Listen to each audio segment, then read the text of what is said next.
इस वीडियो में हम बात करेंगे ऑटोमेटिव इन्वेस्टिंग रूल्स के बारे में, जिसमें से पहला पॉइंट है आखिर क्या है ऑटोमेटेड इन्वेस्टिंग रूल्स। स्वचालित निवेश नियम आपके इन्वेस्टमेंट अकाउंट में स्पेसिफिक निर्देशों को स्थापित करने का जिक्र करते हैं, जो आपके द्वारा निर्धारित शर्तों के पूरा होने पर स्वचालित रूप से निवेश खरीदने और बेचने का ट्रिगर करते हैं।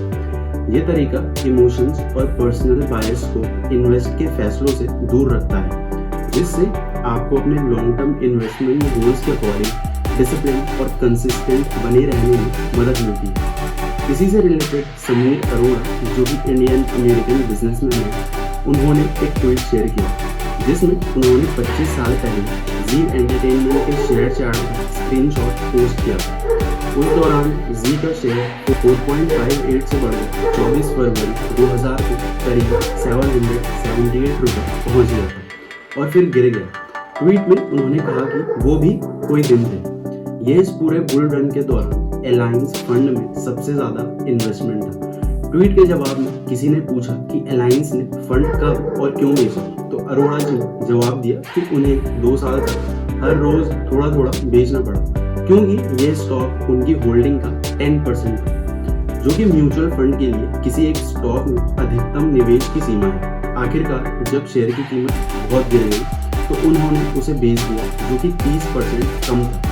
इस टाइम इस स्टॉक की कीमत 16,800% बढ़ गई थी। जी के शेयरों के साथ जो हुआ वो आज कोई खास बात नहीं है, क्योंकि ये उछाल और गिरावट कई शेयरों के इतिहास में देखी जाती है। जो बात हम सभी इन्वेस्टर्स के लिए रेलिवेंट है, ये है कि डाइवर्सिफिकेशन और परिसंपत्ति पुनर्संतुलन को लागू करने वाला एक सरल नियम फंड को इस स्टॉक से बहुत अच्छा प्रदर्शन करने में मददगार रहा। जब कोई निवेश तेजी से ऊपर जा रहा होता है तो एक इन्वेस्टर की स्वाभाविक प्रवृत्ति इसे बनाए रखने और शायद और भी ज़्यादा इन्वेस्ट करने की होती है। ये रिटर्न को ज़्यादा से ज़्यादा करने के लिए सबसे अच्छा ऑप्शन लगता है। दूसरा पॉइंट है benefits of automatic investing rule. बात जब रूल्स की आती है तो रूल सिर्फ एक नहीं है बट बहुत सारे हैं, जिनमें से पहला है discipline and consistency. Automatic investment आपको अपने फाइनेंशियल गोल्स को प्राप्त करने में मदद करता है, क्योंकि इसमें आपको हर बार मैनुअल रूप से इन्वेस्टमेंट डिसीजन लेने की ज़रूरत नहीं होती। ये खासकर बाजार में गिरावट के दौरान फायदेमंद होता है, जब इमोशनली और साइकोलॉजिकली आपकी सोच आपको प्रभावित कर सकती है और जल्दबाजी में बचने का फैसला लेने पर मजबूर कर सकती है। एग्जाम्पल, मान लो कि आपने ये नियम बनाया है कि आप हर महीने अपनी सैलरी का 10% किसी म्यूचुअल फंड में इन्वेस्ट करेंगे, भले ही शेयर बाजार में गिरावट आए या उछाल। ये नियम ऑटोमेटिक रूप से हर महीने इन्वेस्ट करता रहेगा। इससे आप भावनाओं में बहकर गलत फैसला लेने से बचेंगे और अपने लॉन्ग टर्म फाइनेंशियल गोल्स को प्राप्त करने की राह में बने रहेंगे। नेक्स्ट पॉइंट है रिड्यूस इमोशनल इन्वेस्टिंग। अपने निवेश को ऑटोमेट करने से इमोशन को दूर रखने में मदद मिलती है, जिससे आप बाजार के उतार चढ़ाव के बेसिस पर इम्पल्सिव फैसले लेने से बच सकते हैं। एग्जाम्पल, हाल ही में फरवरी 2024 की शुरुआत में शेयर बाजार में गिरावट आई थी। कुछ इन्वेस्टर्स ने घबराकर अपना पैसा निकाल लिया होगा, जबकि जिन लोगों ने ऑटोमेट इन्वेस्ट नियम निर्धारित किए थे वे शांत बने रहे और उनका इन्वेस्टमेंट वैसा ही बना रहा। इससे ये पता चलता है कि ऑटोमेटिंग इन्वेस्टिंग कैसे इमोशंस को दूर रख के लॉन्ग टर्म फाइनेंशियल गोल्स को प्राप्त करने में मदद करता है। नेक्स्ट है कॉस्ट एवरेजिंग। नियमित रूप से ऑटोमेटिंग इन्वेस्टिंग सेटअप करने से आप रुपए कॉस्ट एवरेजिंग का फायदा उठाते हैं।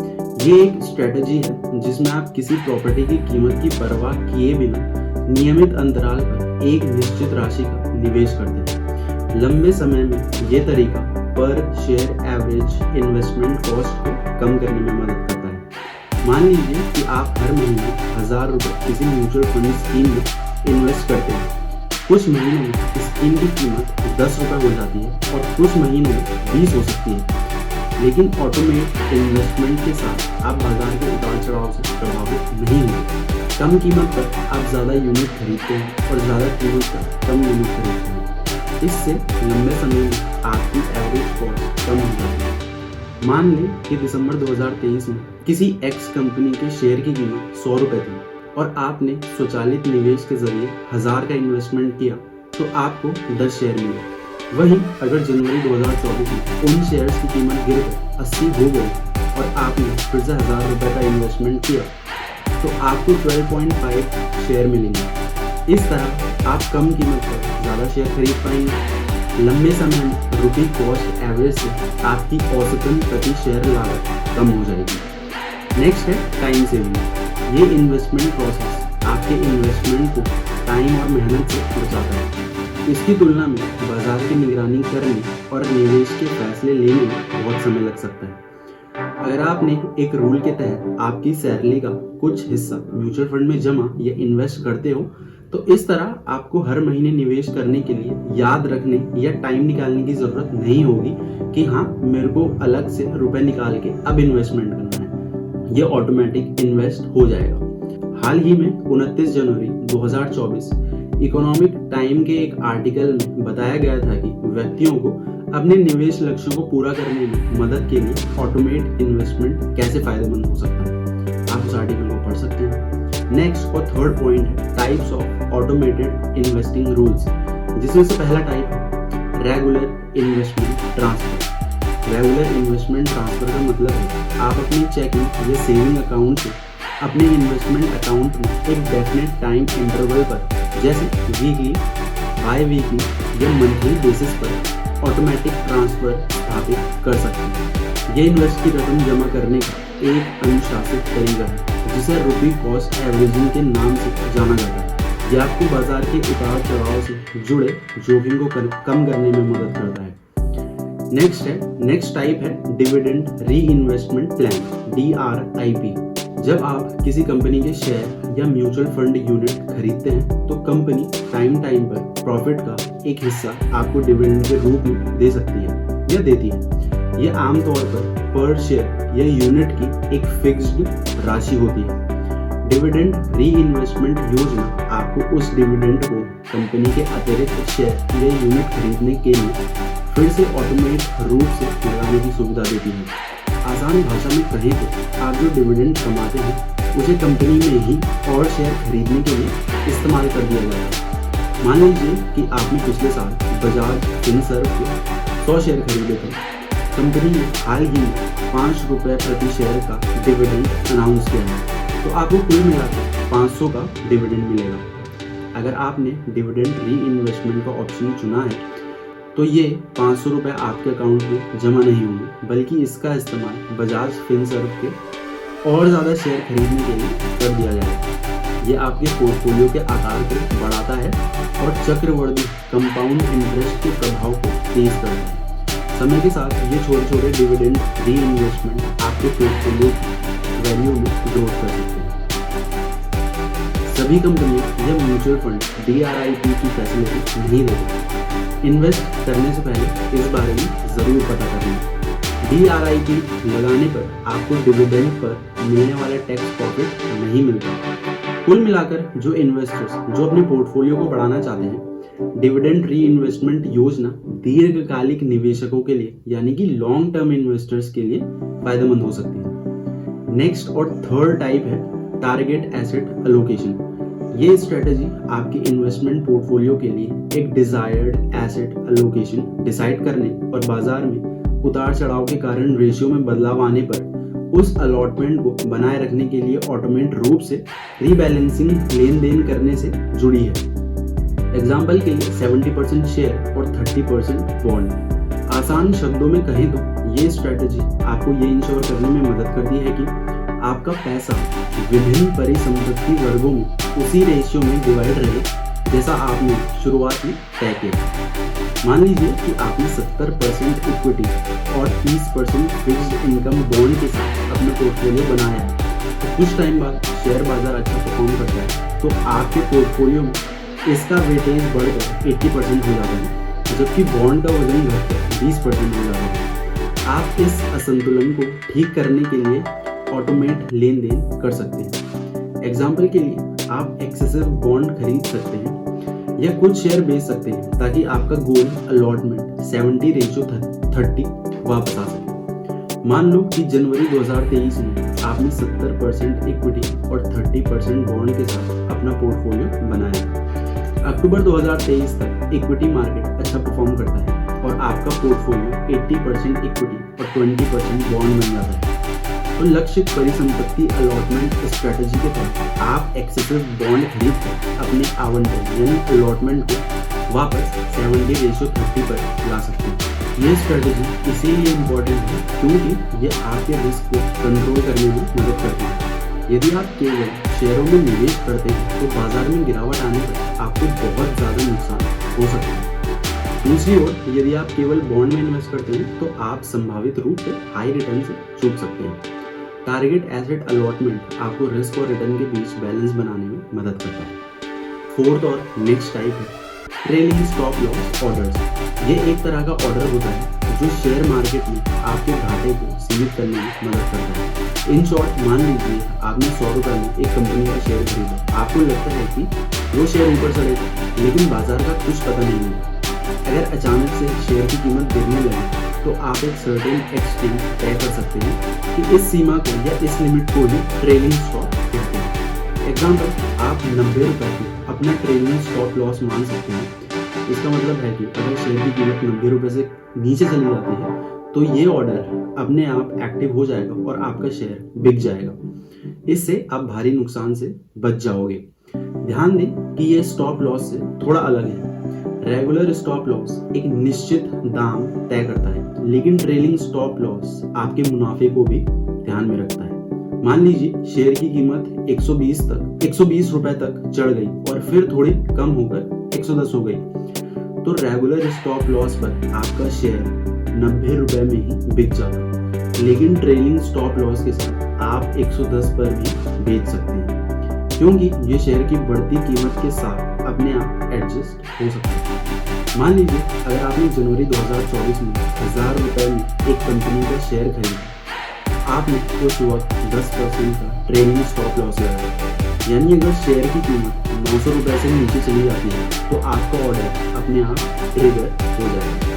फरवरी में शेयर की कीमत अगर 1200 तक चढ़ गई, लेकिन फिर धीरे कम होकर 1080 पर आ गई, तो इस सिचुएशन में रेगुलर स्टॉप लॉस के साथ आप 1000 रुपए में ही बेच देते, लेकिन ट्रेलिंग स्टॉप लॉस की वजह से आप 1080 में अपना शेयर बेच सकते थे और कुछ ना कुछ मुनाफा कमा सकते थे। लेकिन यहाँ पे बात आती है कि शेयरों और बॉन्ड की कीमत अलग अलग तरीके से बदलती रहती है। इससे आपके पोर्टफोलियो का रीबैलेंसिंग हो सकता है। एग्जाम्पल के लिए, यदि शेयर्स अच्छा परफॉर्म करते हैं तो वे आपके पोर्टफोलियो में एक बड़ा हिस्सा ले सकते हैं। यही वो जगह है जहां संपत्ति पुनर्संतुलन यानी एसेट रीबैलेंसिंग आता है। इसमें आपके पोर्टफोलियो को टाइम पर ये इंश्योर करने के लिए समायोजित करना शामिल है कि आपके पास शुरू में तय किया गया संपत्ति का मिश्रण बना रहे। यदि शेयरों का वेटेज बहुत ज़्यादा हो जाता है तो आप कुछ शेयर बेच सकते हैं और उस पैसे का उपयोग बॉन्ड खरीदने के लिए कर सकते हैं। इसका मतलब वो नहीं है कि आपको हर रोज अपने पोर्टफोलियो की जांच करनी है, लेकिन इसे साल में कम से कम एक बार जांचना और ज़रूरत के अकॉर्डिंग समायोजन करना चाहिए। ऐसा करने से आप ये इंश्योर कर सकते हैं कि आपका पोर्टफोलियो संतुलित रहे और आप अपने निवेश के लक्ष्यों को प्राप्त करने के लिए सही रास्ते पर हैं या नहीं। नेक्स्ट पॉइंट है platform for automating investment rules. इसमें से पहला है रोबो एडवाइजर। ये ऑटोमेटिक इन्वेस्टमेंट प्लेटफॉर्म एल्गोरिदम का इस्तेमाल करके आपके व्यक्तिगत रिस्क टॉलरेंस और फाइनेंशियल गोल्स के आधार पर निवेश पोर्टफोलियो बनाते हैं और उनका प्रबंधन करते हैं। कई रोबो एडवाइजर्स अपनी सेवा के हिस्से के रूप में स्वचालित निवेश की सुविधा भी देते हैं। मान लीजिए आपका गोल 10 साल में रिटायर होना है और आप रिस्क उठाने में कुछ हद तक कंफर्टेबल हैं। एक रोबो एडवाइजर आपके इनपुट के बेसिस पर एक पोर्टफोलियो बना सकता है जिसमें इक्विटी और डेट म्यूचुअल फंड का मिक्सचर हो सकता है। ये आपके रिस्क टॉलरेंस के साथ आपके लक्ष्य को पूरा करने में भी मदद करता है। कुवेरा, जिप्सिप, myuniverse.co.in, ACS ये सभी रोबो एडवाइजर मोबाइल ऐप और वेबसाइट के जरिए अपनी सेवाएं देते हैं। नेक्स्ट है ऑनलाइन ब्रोकर्स। ऑनलाइन ब्रोकर आपको अपने निवेश को आसान बनाने के लिए कई टूल्स देते हैं। इनमें से एक है ऑटोमेट इन्वेस्टमेंट। इसका मतलब है कि आप ब्रोकरेज खाते में सीधे नियमित निवेश transfer, DRIP, dividend reinvestment plans और अदर इन्वेस्टमेंट नियमों को सेटअप कर सकते हैं। आसान भाषा में कहें, आप अपने ब्रोकर को ये बता सकते हैं कि आप हर महीने एक फिक्स अमाउंट का निवेश किसी खास फंड या स्टॉक में करना चाहते हैं। ये बिल्कुल वैसा ही है जैसे आप किसी बिल का ऑटो पे सेट करते हैं। मान लीजिए आप हर महीने 1000 रुपये किसी इंडेक्स फंड में लगाना चाहते हैं, तो आप अपने ऑनलाइन ब्रोकर के प्लेटफॉर्म पर जाकर एक ऑटोमेटिक इन्वेस्टमेंट ट्रांसफर सेटअप कर सकते हैं। ये ट्रांसफर हर महीने आपके बैंक अकाउंट से आपके ब्रोकरेज अकाउंट में हो जाएगा और फिर उस पैसे से ऑटोमेटिक रूप से चुने हुए फंड में इन्वेस्टमेंट हो जाएगा। बहुत सी कंपनियां अब अपने कर्मचारियों के लिए रोबो एडवाइजर पेश कर रही हैं। ये ऑनलाइन प्लेटफॉर्म होते हैं जो आपको रिस्क उठाने की क्षमता और फाइनेंशियल गोल्स के बेसिस पर आपके लिए ऑटोमेटिक रूप से इन्वेस्टमेंट करते हैं। आमतौर पर इक्विटी फिक्स्ड इनकम के कंपैरिजन में तेजी से बढ़ते हैं। ऐसे समय में आपको अपने पोर्टफोलियो को फिर से संतुलित करना चाहिए। इसके लिए कुछ शेयर बेचकर उस पैसे को फिक्स्ड इनकम में लगाना चाहिए। यह आपके पोर्टफोलियो के डिजायर्ड रेशियो को बनाए रखता है। उल्टा जब शेयर बाजार अच्छा प्रदर्शन नहीं कर रहे होते तो कुछ फिक्स्ड इनकम प्रॉपर्टी या पैसे बेचकर शेयर में इन्वेस्ट करना समझदारी होती है। यह आउटलुक प्रॉफिट्स कमाने और कम मूल्य वाली संपत्ति में निवेश करने एक अच्छा तरीका है। टाइम के साथ बाजार अपनी औसत की ओर लौटने की कोशिश करता है। इसका मतलब है कि जब शेयर अच्छा प्रदर्शन नहीं कर रहे होते हैं तो आप पहले से इन्वेस्टमेंट में कुछ मुनाफा कमा चुके होते हैं। नेक्स्ट और फिफ्थ पॉइंट है recent trends in automated investing, जिसमें से पहला है focus on socially responsible investing, SRI, सामाजिक रूप से जिम्मेदार निवेश। SRI का मतलब है कि आप अपने पैसे उन कंपनियों में लगाते हैं जो पर्यावरण और समाज के लिए अच्छा करती हैं। अब कई automated investment platform SRI options देते हैं, जिसमें आप अपने इन्वेस्टमेंट को अपने सामाजिक और पर्यावरण मूल्यों के साथ जोड़ सकते हैं। एग्जाम्पल के लिए एक SRI पोर्टफोलियो में रिन्यूएबल एनर्जी कंपनी, जल प्रबंधन कंपनीज या वित्त फाइनेंशियल इंस्टीट्यूशंस शामिल हो सकते हैं जो पर्यावरण के अनुकूल कार्यों की सहायता देते हैं। भारत में कई रोबो एडवाइजर्स जैसे कि वेल्थ फ्रंट और बेटरमेंट अब SRI पोर्टफोलियो ऑप्शन प्रोवाइड करते हैं।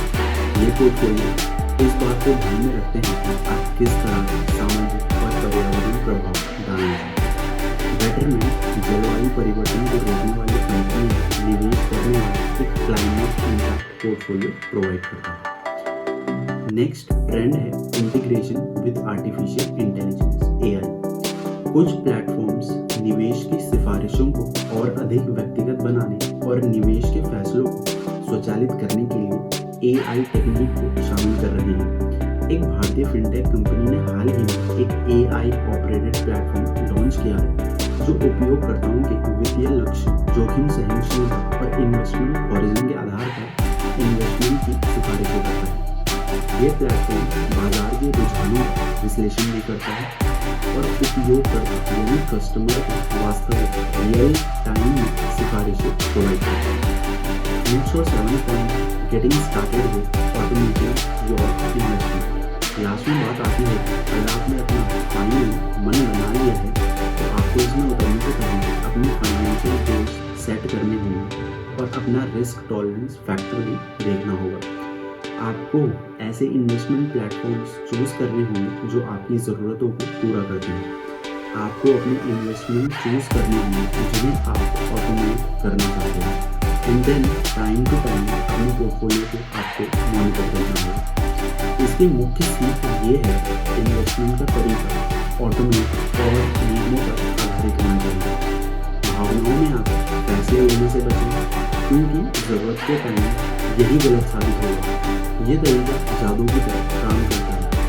ये वॉलेटिलिटी को घटाता है और बेनिफिट और अच्छा बेनिफिट प्रोवाइड करता है, लेकिन इसमें बहुत ज़्यादा लेन देन होता है और रेट्स यानी करों के लिहाज से भी ये कम फायदेमंद है। इसीलिए hybrid equity debt fund investors के लिए ये एक अच्छा ऑप्शन है।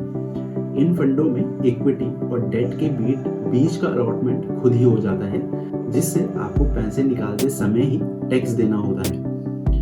ये वीडियो या टॉपिक सिर्फ प्रॉपर्टी अलॉटमेंट और रीयूनियन के बारे में नहीं है, बल्कि इन्वेस्टमेंट के फंडामेंटल्स को किसी प्रोसेस माध्यम से पहले से निर्धारित और लागू करने के बारे में भी है।